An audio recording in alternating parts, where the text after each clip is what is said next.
Autism is a permanent neurobiological disorder. Its many forms are collectively called autism spectrum disorder, or ASD.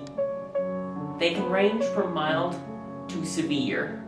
Some people on the spectrum are nonverbal, while others are extremely high-functioning individuals. One of the mildest forms of autism is called Asperger's syndrome, and this is how I present. Parents often notice oddities in child behavior at an early age. Sometimes they are developing normally, and then the child suddenly loses these skills. This usually prompts a parent to seek help from a pediatrician. Here are some statistics for you. As of 2011, in Canada, 1 in 150 children are diagnosed with autism, and the rate is increasing 10 to 17% annually. Boys are more susceptible to having autism than girls, but girls are affected more severely. That means that 1 out of 94 boys are autistic. More children are affected with autism than childhood cancer, diabetes, and AIDS combined. During my first year of life, I appeared to be developing normally because I said words like car, hi, and bye. By the age of 2.5, however, I had stopped talking, and my parents took me to a pediatrician. They also noticed that I isolated myself in certain activities, like lining up cars and alphabet blocks. I did this over and over again. After further assessment, I was diagnosed with autism at the age of 4. I started at school in Edmonton, Alberta. I spoke very few words at that time, so my mom and dad hired a speech therapist who came to my school once a week to work with me and help me learn to talk. I moved to Gunningsville School in grade 3. I made some friends here, but I did inappropriate things with them, like running on the tables. We got in trouble for this, and out of guilt, I gave up my friends. Then I went back to wandering around alone.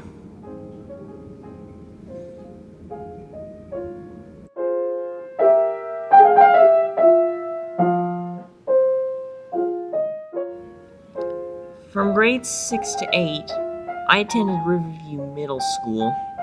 I was not happy there. People made fun of me for my bald spots in my hair. As a nervous habit, or when I am stressed, I pull my hair out. They also made fun of me in the locker room for wearing the same clothes, which wasn't true. This made me sad and angry.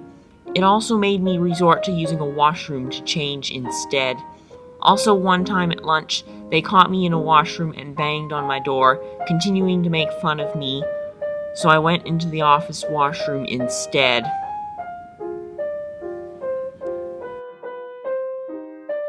When I reached high school, I started realizing how positive autism can be for me. I want to share how I am embracing my autism now.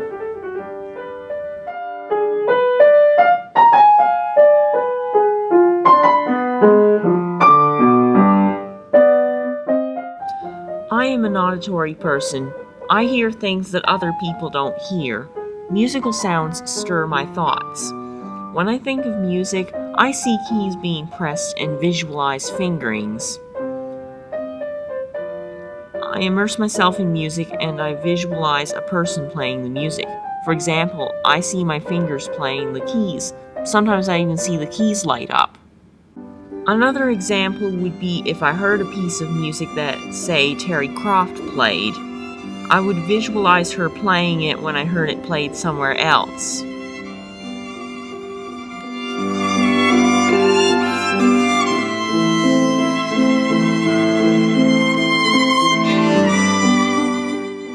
I hear the contour of music and analyze for commonalities between songs. For example, I count how many notes are ascending and descending, what follows them, and when the change in direction occurs.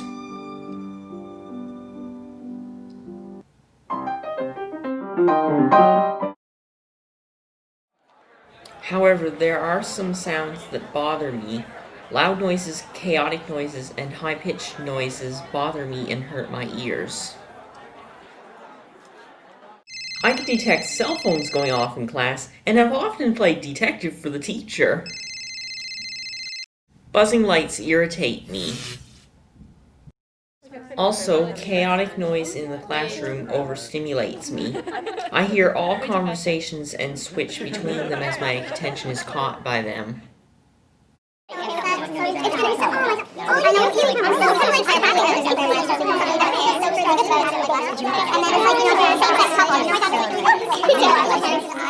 I change topics because I see connections between them that others don't see.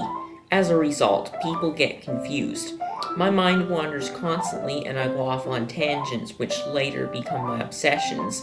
For example, Mr. Beatty once said that sperm could live inside a man's body even after he is dead. I was wondering if that would be enough time for someone to preserve the sperm and later reproduce using this sperm. I had a hard time letting this go, as my autism causes my talking tangents. I obsessed about this for several weeks, much to the amusement of Mr. Beatty, Mrs. Croft, and possibly a few students. So I try to see the humor in these obsessions.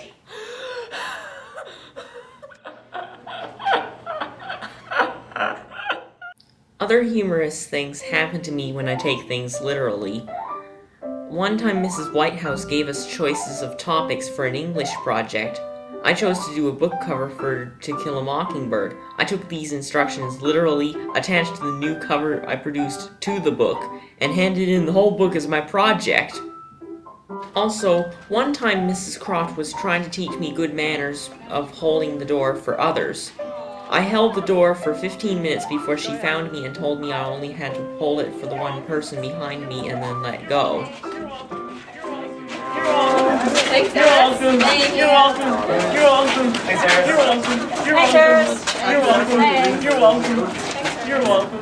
Thanks, Sarah. You're welcome. Thank you. You're welcome.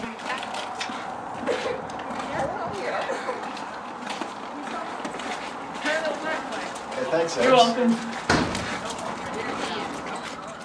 There are several things that bother me. When people move too fast in life, I feel like I am falling behind. Also, when people bully each other, it causes me to stop to ask what's going on. I say, "Excuse me," and that sometimes stops them. That pulls them away from what they are doing. Social skills are somewhat challenging for me. For example, sometimes when I start talking to a group of students, they stop talking and I feel awkward about what I might have said. Pretend we're not here. Wait, was it have to show up? Hey guys, I'll never get learning in math class today. I gave myself the derivative, and you know what I did with the derivative? I used it to find the original term. The problem is it only works for a single term, so I can't do reverse product rule, but I figured, give me the second derivative or nth derivative, and then I can find my way back to the original term from that. Sometimes I have trouble recognizing social cues. For example, I asked a girl on 2 different occasions what her name was, and the second time I asked, she snapped at me. I wasn't sure what to make of the situation, and she walked away. Sorry, I forgot your name. What is it? I already told you yesterday what my name was. One of the hardest things I have to deal with is my emotional meltdowns. These are usually precipitated by sudden changes in my routine, by time limits, by too much schoolwork, or from not knowing everything I have to do. When this happens, I feel irritated and furious at the same time. My face gets all red and I feel pressure on me from everywhere. I yell a lot. I feel like I am going to blow. When it is all over and I am calm again, I wonder what other people are thinking. Are they afraid of me? Will they still want to be friends with me? I feel really bad and embarrassed. But I am proud of myself because Mrs. Croft has taught me how to deal with these, and now I rarely have one.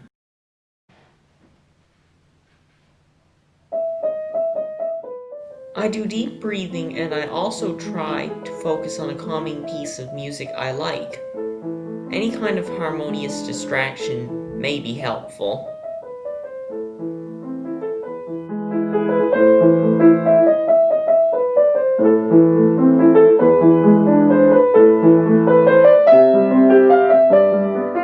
Despite all of these things, I have managed to make some very good friends with my music and in my classes.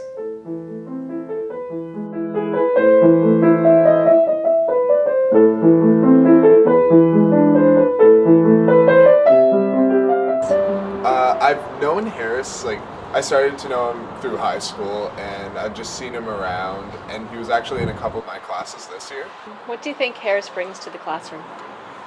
He brings an interesting dynamic. He's really intelligent, and he knows a lot of things, and it's very matter of fact to him, and when he knows something, he really stands by it. And also he brings a certain amount of creativity to everything that he does. I've learned to be more open with, open-minded and more creative in what I do. And he's really a role model to look at him with music or anything like that. And what he does is just amazing. I think everyone kind of looks at Harris like a brother. He's a very loving person, and so you can't help but feel the same way to him. I think what I'll remember most about Harris is the times in English class where he would banter back and forth with Miss Smart, talking about hidden meanings behind Hamlet. It was really fun.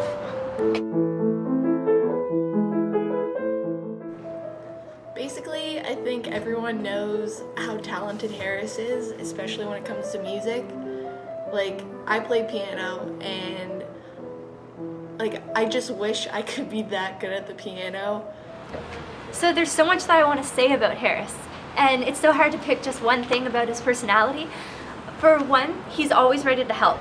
There's so many times that I've dropped something in the hall, or I've been having a bad day, and he'll say, "Hi, Larissa," or he'll come and he'll pick it up. And he's just a good person all around, and I feel so privileged to have known him. So when I talk about Harris, I really have to mention his music. He's an excellent piano player, and I think that he could basically show up anyone who plays piano in the school, and he'd be way better than them for sure. Harris, he's also very good at math. It's always fun to be sitting in calculus class and he comes up with a question or he makes an observation and it's usually right.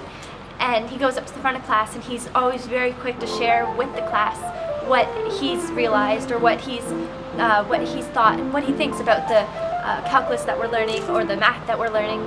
And so it's really great to have him in classes too. I do very well with my schoolwork and I excel in math. I have won prizes in math competitions. I won first prize in the grade 11 math competition within my school. My average is in the 90s as of this documentary, and I am in the top 5% of the grad class of 258 students. I love coming to school and enjoy all my classes.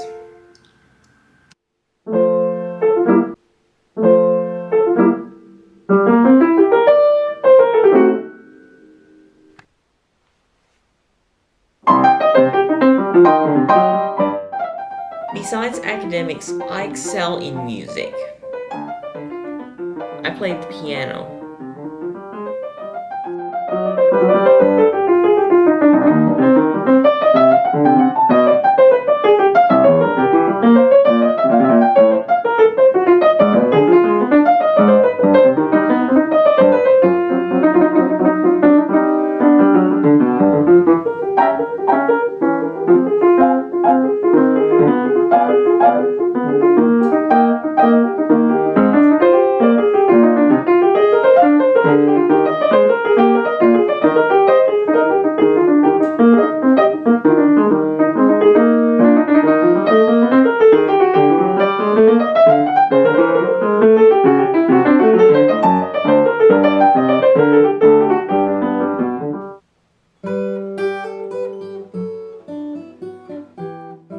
In addition to my piano and piano lessons, I play the guitar and take lessons in guitar.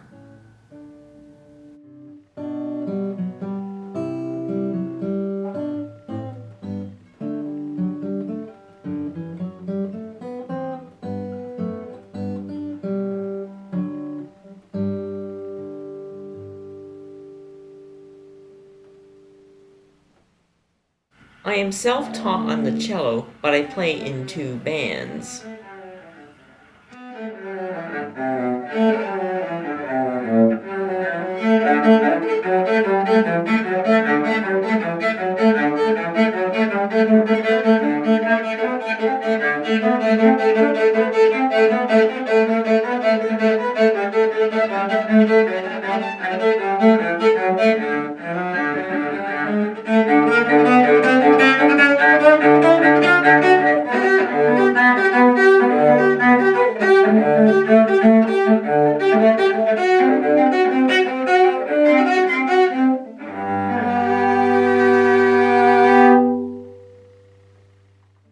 I also enjoy conducting. It's a chance to look fancy in a way that reflects the music and engages musicians simultaneously. It also hones my listening skills. I often get a chance to conduct the band in music class.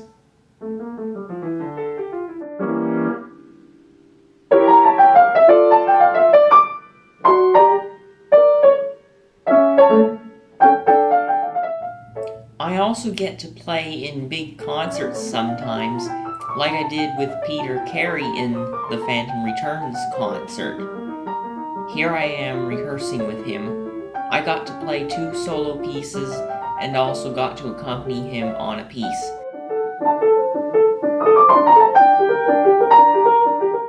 He asked me to improvise as well. It was a lot of fun to accompany someone with such great experience. He is also a great actor. It was an experience I will never forget.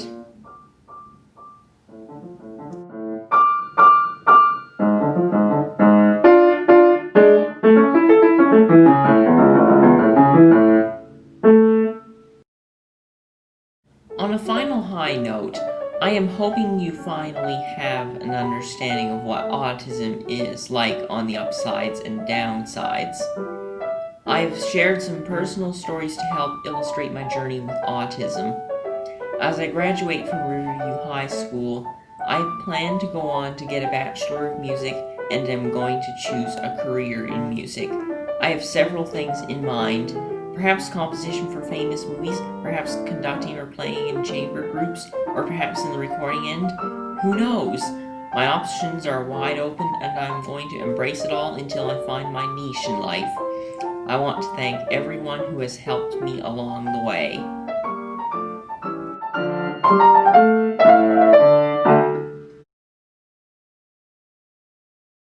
My first thanks go to my mom and dad for their support and endurance in assisting me with my education. They motivated me to think about right or wrong. They helped me discover music and to support me in that. They have helped me to get comfortable with social situations and with things like email. I mostly thank them for being available at all times, good or bad. Thanks to Mrs. Croft, who has taught me so many things too and helped me be more social. She has taught me that having a sense of humor helps me get through the day and helped me overcome perfectionism and social difficulties. She has taught me that compassion and empathy are important and how I should be positive. I will miss her smile, her warmth, and her ability to be social with all kinds of people. In and out of school, she supports me. I will miss her. Thanks to all the teachers who have helped me to be successful in my schoolwork. Thanks to Mr. Domney for supporting me in my music and helping me also with a sense of humor. I will never forget your jokes. I want to thank you for educating me about conducting. Thanks to Mr. Campbell for being a great math teacher, for being very patient with me, and inspiring a sense of humor in me.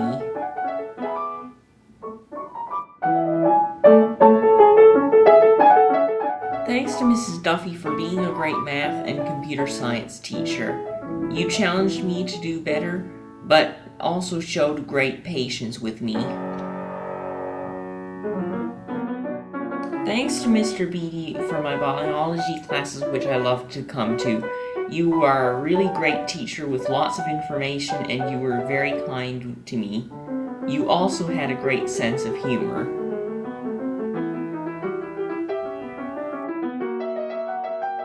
Thanks to Mrs. Bartlett for your patience with me. You inspired my appreciation of science. Thanks to Mrs. Smart and Mrs. Whitehouse, both English teachers, for helping me succeed in a subject I found difficult at times. Thanks to you both for loving Shakespeare as much as I did. You both have a wonderful sense of humor. Thanks to Mr. Ryan for wonderful philosophy classes that really made me think about life. I love the exchange of ideas. I even got to laugh as I discussed things. Thanks to Mrs. Stafford for introducing me to calculus and giving me notes to help me.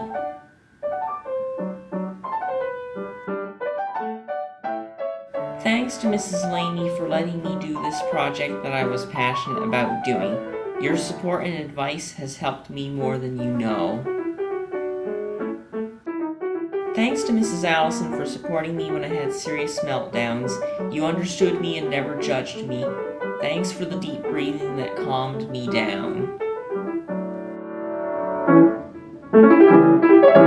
Thanks also to my friends who have stuck by me, especially Larissa Martin, Isaac Trail, Rebecca LaFoley, Caitlin Manuel, Rachel Hudson, Cassie Davidson, Liam Murphy, Jonathan Pugsley, and Tara Mae Crosman. Thanks to all of you who have supported me and helped me to be happy here at RHS. You accepted me for who I am and welcomed me into your groups. You looked at me as a real friend and not just as an autistic friend. Thank you so much for that. Thanks to everyone else who has supported me throughout high school. Harris is a wonderful young man with so much potential. Throughout his years at high school, I have watched Harris have his ups and his downs. I feel his pain after he has a meltdown and he wonders what others think of him. I have seen his hurt when others do not understand him. But I've also seen him learn a real sense of humor. I have seen him be successful in making friends. I have seen the joy on his face when someone takes the time to say hello to him. I have seen the respect and admiration that other students and teachers have for him. I have seen his inner happiness when others show him compassion. I have seen Harris grow into a young man with self-confidence. I have seen the beautiful smile that lights up his face when he is truly happy and content. Through this documentary, he wants you to know that he isn't just a young man with autism, but a wonderful, vibrant young man with as much right as anyone else to be happy and accepted by others. Harris, you have touched me deeply and brought so much joy into my life. Keep on doing what you are doing. Keep on loving your music as deeply as you do. And remember, the world is out there just waiting for you to embrace. So spread your wings and fly away. I will miss you, but I will always hold you deep in my heart.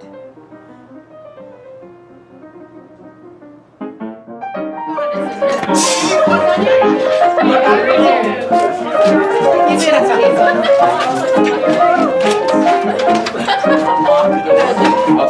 it.